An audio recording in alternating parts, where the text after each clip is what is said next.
After a slow start last season, Los Angeles Lakers still managed to make it to the playoffs at nakaabot pa hanggang sa Western Conference Finals. Big accomplishment pa rin since marami silang struggle sa early part ng season until they finally build the momentum and chemistry as a team. In fact, 18-7 ang record nila sa final 25 games ng regular season. Kaya naman this off-season, sobrang aktibo ng Lakers organization in terms of player movement sa kanilang roster. Dahil mahirap ngang maghabol, mas mainam na sa simula pa lang, built na ang familiarity ng laro ng kada player sa team. Walang galawang Lakers via trade.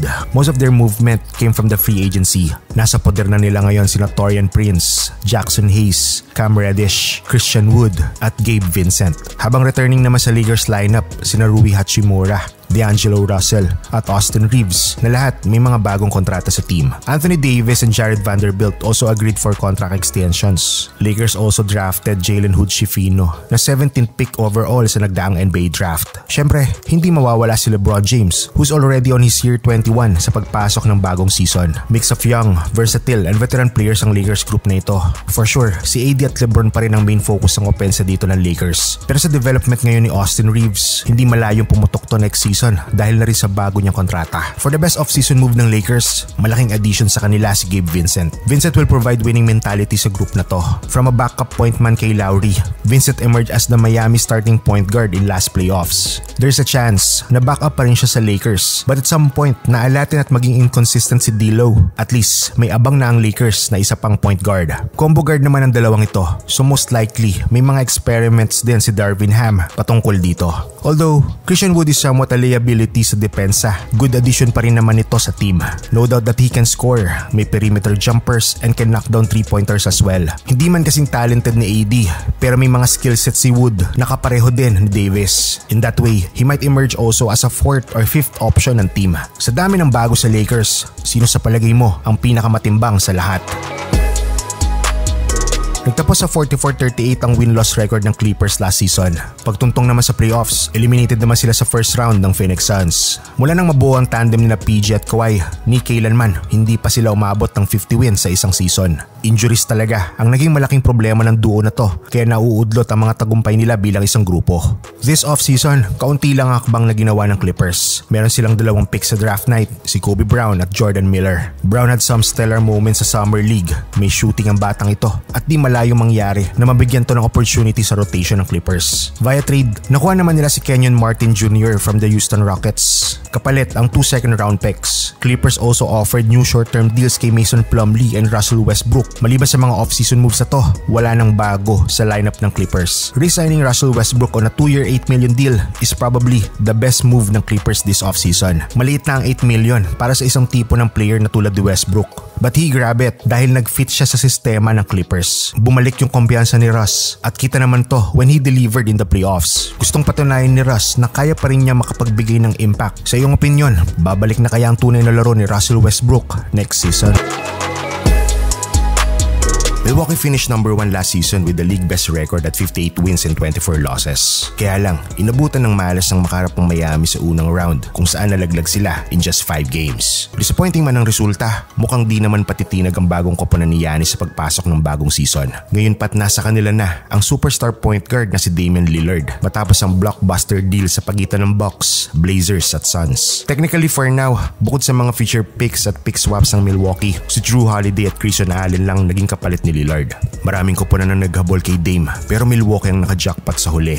Bago na ang coach ng Bucks, pangungunahan sila ni Adrian Griffin na dating assistant coach sa Raptors at isang former NBA player din. Pero isa sa kapansin-pansin ay ang assistant coach nitong si Terry Stotts na 9 na taon naging head coach ni Lillard sa Portland. Reunited ang dalawa sa Milwaukee at panigurado mamamayagpag ito sa East next season. Solid na solid pa rin ang core ng Bucks even without Holiday.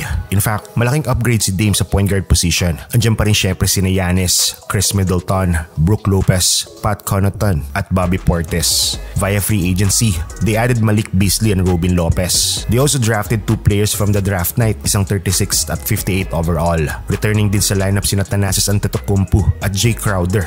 Hindi nila masyado na-integrate si Crowder sa rotation last season. Crowder was a solid contributor sa Phoenix bago siya mapadpad sa Bucks. Kung babalik yung kondisyon nito at mabibigyan muli ng role, he can be a good role player sa Bucks lineup. For their best off-season move, Wala nang iba kundi ang trade na nagbigay sa kanila ng Damian Lillard. Oo, may mga pinakawalan ng Bucks na current players and future picks. Pero gusto rin ng Milwaukee na magstay pa si Giannis sa kanila after this season. Ngayong nasa poder na nila si Lillard, mas malinaw na kay Giannis na seryoso pa rin ang Bucks organization. Napalibutan siya ng mga pyesa para manalo pa ng championships. Ang tanong na lang, magawa na kaya nila ito sa unang taon kasama si Lillard? Sa 2 taon ni Chauncey Billups bilang head coach ng Portland, parehas hindi pumasok sa playoffs ang koponan.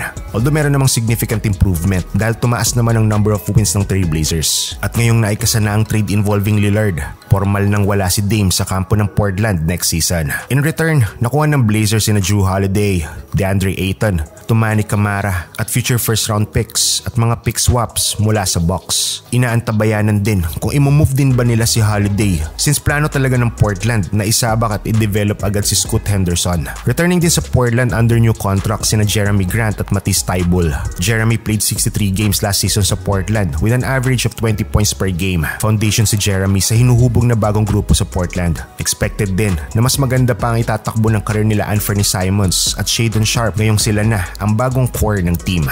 Simons might emerge as their best offensive weapon. Kumpiyansa kasi ang Trail Blazers since meron na silang bagong point guard na malaki ang potensyal na gumawa ng pangalan sa liga. Portland drafted Scoot Henderson as 3rd overall pick ng 2023 draft. Surefire superstar naman si Scoot kung ibabase sa skill set at upsides nito as a player. Swerte na lang din sa panig ng Portland dahil hindi siya ang pinili ng Hornets as their number 2 pick. In that way, we can consider drafting Scoot as Portland's best offseason move and clearing the point guard position in trading Damian Lillard as the second best move ng team. Nasa magandang sitwasyon si Scoot.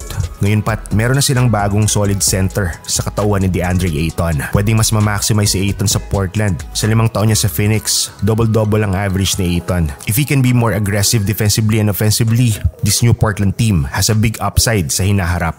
Ikaw, anong tingin mo sa bagong lineup ng Portland Trail Blazers?